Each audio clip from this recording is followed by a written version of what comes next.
ابھی ہم فرقہ واریت پہ جو ان کا ویو ہے اس پہ ہم بات کر رہے ہیں. پلیز. جی بہت شکریہ. اچھا یہاں میں سب سے امپورٹنٹ ایک چیز ایمان یونین کے حوالے سے بحثیت ایمان یونین کے ایک ادنا سا ممبر اور دین اسلام کا ایک طالب علم ہونے کی حیثیت سے ایک بات رکھنا چاہتا ہوں، وہ یہ ہے کہ الحمدللہ جتنا بھی لوگ ہمیں سن پائے ہیں اس سے کم از کم کسی مسلمان کے دل میں یہ غلط فہمی تو نہیں ہو سکتی کہ ہم کسی سے اپنے مسلک، اپنے نظریے یا اپنے فرقے کی بنیاد کے اوپر یا اپنی سوچ کی بنیاد کے اوپر اختلاف رکھیں گے اور تعصب رکھیں گے. کیونکہ جس قدر فرقہ واریت کے خلاف عملی طور پر علی بھائی نے جو ذکر کیا اتفاق اور اتحاد کا ادنا سا مجموعہ جو ہے ایک مجسم نمونہ ہم جو پیش کر پائے ہیں وہ الحمدللہ اللہ کی بارگاہ میں اللہ تعالیٰ اس کو قبول کرے.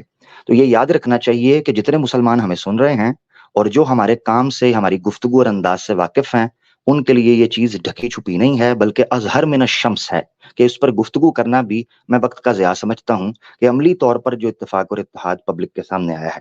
ویسی صورت میں کسی کو یہ غلط فہمی نہ ہونی چاہیے کہ انجینئر مرزا محمد علی بھائی سے اگر کوئی اختلاف کیا جا رہا ہے تو وہ خالص کسی تعصب کی بنیاد پر ہے یا فرقہ واری، کیونکہ ہم تو خود اس کے خلاف اور اتحاد کی بات کرتے ہیں کہ اختلافات کے باوجود کس طرح یکسو اور یکجان ہو کر مسلمانوں کو سامنے آنا چاہیے. تو یہ تو ڈھکی چھپی بات نہیں ہے. اس بات سے میں آگے بڑھتے ہوئے جو مدعا ہے اس پر آتا ہوں. میں جو علی بھائی جو ہیں ان کا جتنا تبصرہ سن پایا ہوں پوڈ کاسٹ کے اندر کیسر بھائی نے جو رکھی، میں سمجھتا ہوں کہ اس میں ایک ریئیکشنری اور ایک رسپانسو اگریشن فیل ہوا مجھے علی بھائی کے اندر.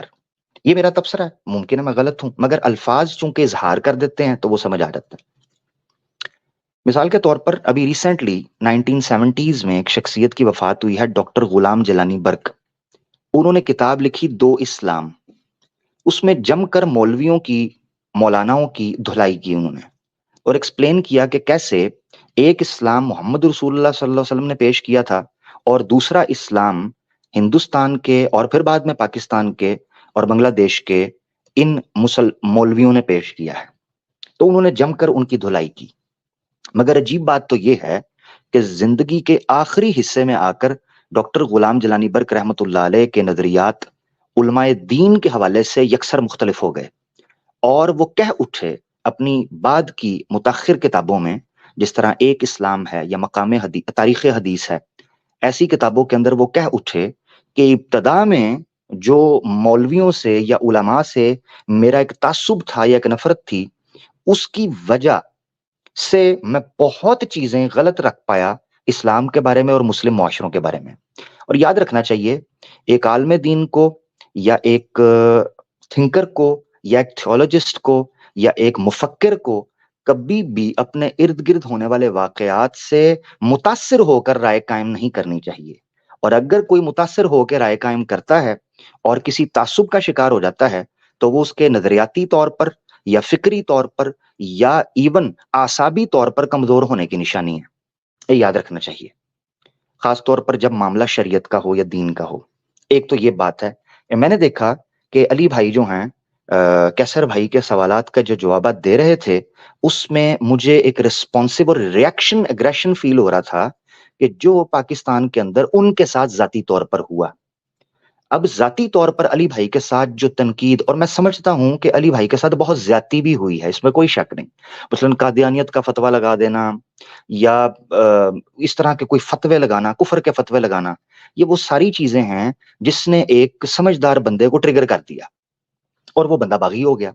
اور باغی ہو کر بجائے اس کے کہ بہتر چیز کی طرف جاتے، وہ ایک ڈکلائن کی طرف اس طرح آئے کہ بجائے چیزوں کو سلجھانے کے الجھا بیٹھے. اب یہ جہاں قصور علی بھائی کے اوپر ہم ڈالنے کا زور دیں، وہیں ہم یہ کہیں گے کہ ہمارے مسلم معاشروں کے اندر اس طرح کے مفکرین یا اس طرح کی out of the box think کرنے والے لوگوں یا تھنکرز کے بارے میں ہمارا ریئیکشن کیا رہا ہے. یہ بڑا خطرناک ایک معاملہ ہے جس میں انجینئر صاحب کی نفسیات کو میں فیل کر پایا ہوں کہ وہ ٹپیکلی ایک رسپانسبل ریئیکشن، اگریسو مجھے نیچر ان کی فیل ہوئی.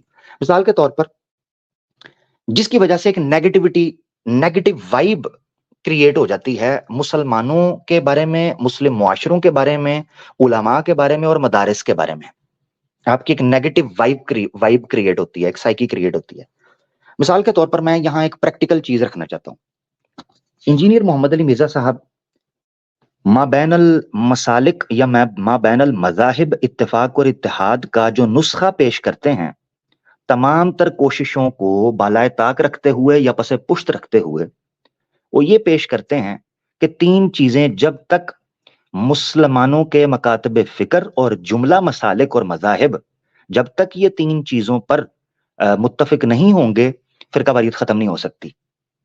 یہ ان کا نسخہ ہے. وہ 3 چیزیں کون سی ہیں جس کو وہ مختلف پروگرامز کے اندر بھی اور کیسر بھائی کے سامنے بھی پیش کر چکے.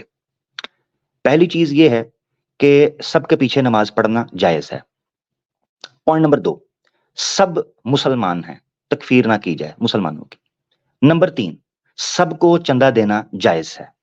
اور اگر ذرا تفصیل سے ان کی مختلف گفتگوؤں کو سامنے رکھ کر یا موقف کو سامنے رکھ کر چوتھی شرط ایڈ کی جائے تو یہ ہے کہ سب مسلمان، چاہے وہ بریلوی ہوں، دیوبندی ہوں، وہابی ہوں یا شیعہ ہوں، الغرض کسی بھی مسلک سے تعلق رکھتے ہوں جو اسلام کے دائرہ میں آتا ہے، تو وہ سب جو ہیں اپنے گناہوں کی سزا بھگت کر بالآخر جنت میں جائیں گے. یہ چوتھی چیز، یہ 4 چیزیں ہیں جو نکل کر سامنے آتی ہیں. اب میں آپ کے سامنے یہ چیزیں ایڈ کر لی جائیں تو فرقہ واریت ختم ہو سکتی ہے. اب میں آپ کو پریکٹیکلی رکھنے لگا ہوں کہ مرزا صاحب یعنی محمد علی بھائی جو ہیں، ان کی یہ تجویز، میں ان مسلمانوں سے مخاطب ہوں جو تھوڑا شعور رکھتے ہیں اور واقعتاً فرقہ واریت ختم کرنا چاہتے ہیں. تو ذرا نسخہ دیکھنا ہے اور نسخے پر عمل دیکھنا ہے. ہم دونوں نے پیرالل لے کر نا، جو کیسر بھائی کے سامنے پیش ہوا. تو نسخہ یہ ہے کہ سب کے پیچھے نماز پڑھنی چاہیے، سب کو چندہ دینا چاہیے، سب مسلمان ہیں اور سب گناہوں کی سزا بھگت کر جنت میں جائیں گے. عمل یہ ہے کہ دیوبندیوں نے اشرف تھانوی رسول اللہ کلمہ پڑھایا ہے، بریلویوں نے چشتی کروایا ہے، وہابیوں نے دربار گرائے ہیں، اور شیعہ جو ہیں وہ گستاخ صحابہ ہیں. ایک طرف یہ ہے کہ سب کے پیچھے نماز پڑھنی ہے، یہ ساری چیزیں آ رہی ہیں، مطالبہ یہ ہے مولویوں سے بھی اور مسلمانوں سے بھی. اور دوسری طرف انہی لوگوں کے بارے میں ایسی باتیں خود مرزا محمد علی بھائی بیان کر رہے ہیں جو ایک عام ذہن رکھنے والے مسلمان کو آٹومیٹکلی یہ 4 کام کرنے سے روک دیں گی. مجھے خود بتاؤ. مثال کے طور پر میں اگر یہ غور سے سننا، میں ہر اس مسلمان سے مخاطب ہوں جو اس وقت میری بات سن رہا ہے، غور سے. میں اگر آپ کے ماں باپ کے بارے میں سخت جملے بولوں، چاہے کتنے ہی حقیقت پر مبنی کیوں نہ ہوں، گالی دوں، گستاخی کروں، برا بلا بولوں، ان کی توہین اور تمسخر اڑاؤں، اور اس کے بعد آپ سے یہ تقاضا کروں کہ آپ مجھے اپنی خوشی اور غمی کے اندر بلائیں گے، کیا یہ پریکٹیکلی پاسبل ہے؟ نہیں سمجھ آئی؟ ایک اور انداز سے سمجھاتا ہوں، اب آپ کو سمجھ آئے گی، کیونکہ اب میں دینے لگا ہوں پھکی، یا میری زبان میں سمجھے فارمولا سیٹ کرنے لگا ہوں. میں آپ سے پوچھتا ہوں، میں بریلویوں سے پوچھتا ہوں کہ جن کے بارے میں علی بھائی کہتے ہیں کہ وہ وہابیوں یا دیوبندیوں کے یا شیعوں کے پیچھے نماز نہیں پڑھتے، مجھے بریلوی بتائے. اور علی بھائی سے پوچھتا ہوں کہ بریلوی، شیعہ، دیوبندی، وہابی کے پیچھے نماز کیوں نہیں پڑھتے؟ کیوں نہیں پڑھتے؟ علی بھائی انہی چیزوں کی وجہ سے جو آپ بتاتے ہیں کہ ان فرقوں کے اندر بریلوی یا اللہ حضرت نے نکالی ہیں. علی بھائی میں آپ سے پوچھتا ہوں، دیوبندی بریلویوں، وہابیوں اور شیعوں کے پیچھے نماز کیوں نہیں پڑھتے؟ علی بھائی وہی چیزیں جو دیوبندیوں کے بارے میں آپ نے بتائی ہیں دوسری کتابوں کے اندر سے. علی بھائی وہابی، دیوبندی، بریلوی اور شیعوں کے پیچھے نماز کیوں نہیں پڑھتے؟ وہی چیزیں علی بھائی جو آپ بتاتے ہیں کہ ان کی کتابوں میں لکھا ہوا ہے، اس لیے نہیں پڑھتے. علی بھائی شیعہ ہم سب کے پیچھے نماز آپ کے بقول کیوں نہیں پڑھتے؟ کیونکہ علی بھائی وہی چیزیں جو آپ نے بتائی ہیں ان کی کتابوں کے اندر لکھی ہوئی ہیں. تو علی بھائی آپ جب خود وہ باتیں نوجوانوں کو بیان کر رہے ہیں ان کی کتابوں میں لکھا ہے، تو بھلا بتاؤ کوئی بھی کامن سینس رکھنے والا بندہ ان کے پیچھے نماز پھر اس کے بعد پڑھے گا کیسے؟ نہیں سمجھ آئی؟ ایک اور مثال پریکٹیکل سے لے لو. انجینئر صاحب کا یا محمد علی بھائی کا کوئی فالوور ایک بریلوی مسجد کے اندر نماز پڑھنے جاتا ہے، اور جس تکرار اور جس وثوق کے ساتھ علی بھائی چشتی رسول اللہ کا تکرار کرتے ہیں اور مسلسل اس کا ورد چلتا ہے ویڈیوز کے اندر، مجھے بتائیں انجینئر صاحب کا ایک اسٹوڈنٹ جب بریلوی امام کے پیچھے نماز پڑھ رہا ہوگا اس کے دماغ کے اندر نہیں آئے گا میں اسی بریلوی امام کے پیچھے پڑھ رہا ہوں جس نے چشتی رسول اللہ کا کلمہ پڑھوایا ہوا ہے جس کی جماعت نے، وہ کیسے نماز پڑھے گا؟ ہاں، دو چیزوں میں سے ایک چیز کی وجہ سے نماز پڑھے گا، یا تو آپ اس کو منافق بننے کی تلقین کر رہے ہیں، میں نہیں کہہ رہا، عملی، کیونکہ پریکٹس یہ بتا رہی ہے پریکٹیکلی، کیونکہ میں کسی ایسے بندے کے پیچھے نماز تبھی پڑھوں گا جب میرے دل میں منافق ہو، کہ جس کو میں مانتا ہوں کہ اس نے نبی پاک صلی اللہ علیہ وسلم کے علاوہ کسی کا کلمہ پڑھایا ہوا ہے، تو میں اس کے پیچھے نماز کیوں پڑھوں گا؟ کیسے پڑھوں گا؟ میری غیرت کیسے گوارا کرے گی میں اس کے پیچھے نماز پڑھوں پریکٹیکلی؟ دوسری وجہ یہ ہو سکتی ہے کہ علی بھائی یہ کہنا چاہ رہے ہیں کہ ہر بریلوی کا تو یہ عقیدہ نہیں ہے، ہر دیوبندی کا تو یہ عقیدہ نہیں ہے، ہر وہابی کا تو یہ عقیدہ نہیں ہے، ہر شیعہ کا تو یہ عقیدہ نہیں ہے، ان کے بزرگوں کے یہ عقیدے تھے۔ تو علی بھائی بات تو پھر ادھر آ گئی، جب آج کی کامن پبلک کا یہ عقیدہ نہیں ہے تو پھر ہم لڑ کس بنیاد پہ رہے ہیں؟ آپ آج کسی بریلوی سے پوچھیں کیا تم چشتی رسول اللہ کو ٹھیک سمجھتے ہو؟ وہ ڈنکے کی چوٹ کے گا میں غلط سمجھتا ہوں۔ تو پھر یہ باتیں کرنے کی وجہ کامن سینس مجھے سمجھ نہیں آتی، سوائے اس کے کہ آپ جانے انجانے میں وہی کام کر رہے ہیں جو سارے فرقے ایک دوسرے کے بارے میں کیا کرتے تھے۔ تو آپ نے پریکٹیکلی میں جو مثال دینا چاہتا تھا وہ آپ سمجھیں۔ دوسرا نقطہ جو میں اس حوالے سے جو میں نے کیسر بھائی کے حوالے سے دیکھا وہ یہ کہ پوڈ کاسٹ کے مڈ میں جا کے کیسر احمد رجا بھائی نے ایک سجیشن دیا پریکٹیکل، اور انہوں نے کہا کہ علی بھائی میں تمام مسالک کے مکاتب فکر کے مدارس میں جاتا ہوں اور وہاں کے طلاب کو ان کی ذہنی جو ہے نا وہ ذہن سازی کرتا ہوں، ان کی فکری نشو و نما کرتا ہوں اور ان کو ایک حالات حاضرہ سے آگاہ کرتا ہوں اور الحاد اور ارتداد جیسے فتنوں سے آگاہ کرتا ہوں۔ مجھے تو کبھی کسی نے میرے پر دروازہ بند نہیں کیا کہ کیسر احمد راجا تم نہ ہو، یہ دیوبندیوں کا ہے، کیسر احمد راجا تم نہ ہو، یہ بریلویوں کا ہے، کیسر احمد راجا خبردار یہاں قدم نہ رکھنا، یہ شیعوں کا ہے، یہ بریلویوں کا ہے، یہ اہل حدیث کا ہے۔ کیسر احمد راجا صاحب نے اپنے آپ کو مثال کے طور پر پیش کیا۔ تو انجینئر محمد علی مرزا صاحب پتہ کیا کہتے ہیں؟ مجھے سن کر بڑا دکھ ہوا۔ علی بھائی کہتے ہیں آپ کو اس لیے وہ گھسنے دیتے ہیں کیونکہ آپ نے ان کے اوپر اختلافی بات نہیں کی، آپ اختلافات کی بات ان کے ساتھ کریں وہ آپ کو گھسنے بھی نہیں دیں گے۔ میں سوال پوچھنا چاہتا ہوں علی بھائی، ہم تو آپ سے سنتے تھے آپ سولوشن اینڈ کے اوپر کھڑے ہیں، بجائے اس کے کہ کیسر احمد راجا صاحب کے اس پازیٹیو پریکٹیکل ایگزامپل کو اپریشیٹ کیا جاتا اور کہا جاتا کہ ویری گڈ، اگر آپ کو یہ اجازت دے رہے ہیں آپ جائیں اور الحاد اور ارتداد کے خلاف کام کریں۔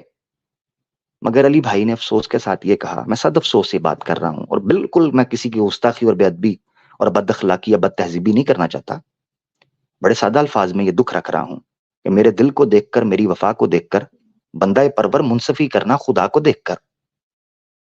تو میں اس وقت جب کیسر بھائی نے جب یہ بات رکھی اور آگے سے یہ جواب آیا کہ آپ اختلافات پر بات کر کے دیکھیں پھر آپ کو گھسنے دیتے ہیں، تو علی بھائی آپ اختلافات کم کرنے چاہ رہے ہیں، لوگوں کو آپس میں ملانا چاہ رہے ہیں، یا آپ چاہ رہے ہیں کہ سب آپ کی طرح اختلاف کریں اور در بدر ہو جائیں تاکہ آپ یہ بات سامنے رکھ سکیں کہ دیکھو میں نہ کہتا تھا؟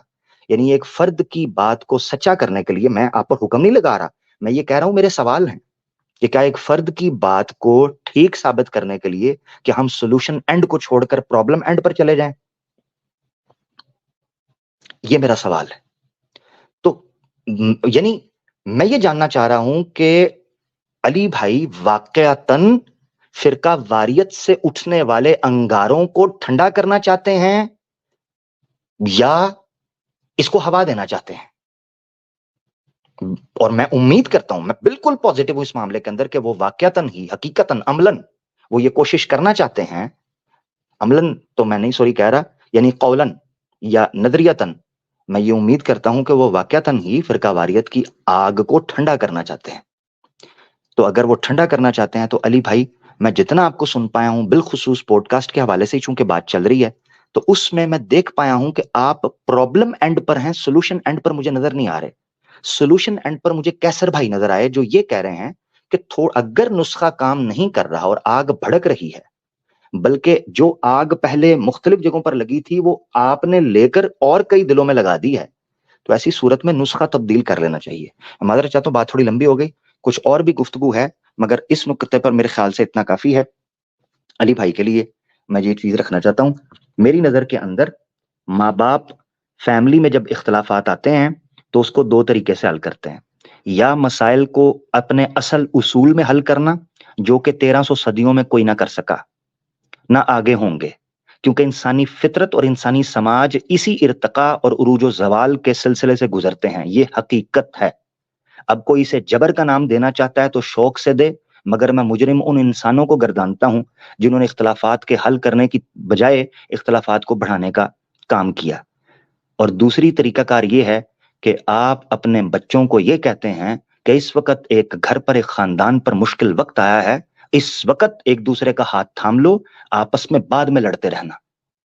میری نظر میں دوسرا طریقہ ہی کارگر ثابت ہوگا, کیونکہ 1300 صدیوں میں اختلافات پر ایسے ایسے گوہر افشانیاں کی گئیں اور اتنے ورقے سیاہ کر دیے گئے ہیں کہ اگر ورقوں کو پھیلا کر ایک کے ساتھ ایک جوڑا جائے تو مجھے نہیں لگتا اس کرۂ ارض کے اوپر کوئی جگہ خالی بچے گی جہاں وہ ورقہ نہ پھیل جائے, جس میں ہم نے اختلافات کو چھیڑ چھاڑ کرنے اور ایک دوسرے کو ٹاؤنٹ اور طنز مارنے میں کوئی کسر چھوڑی ہو پچھلے 13 صدیوں کے اندر. بہت شکریہ.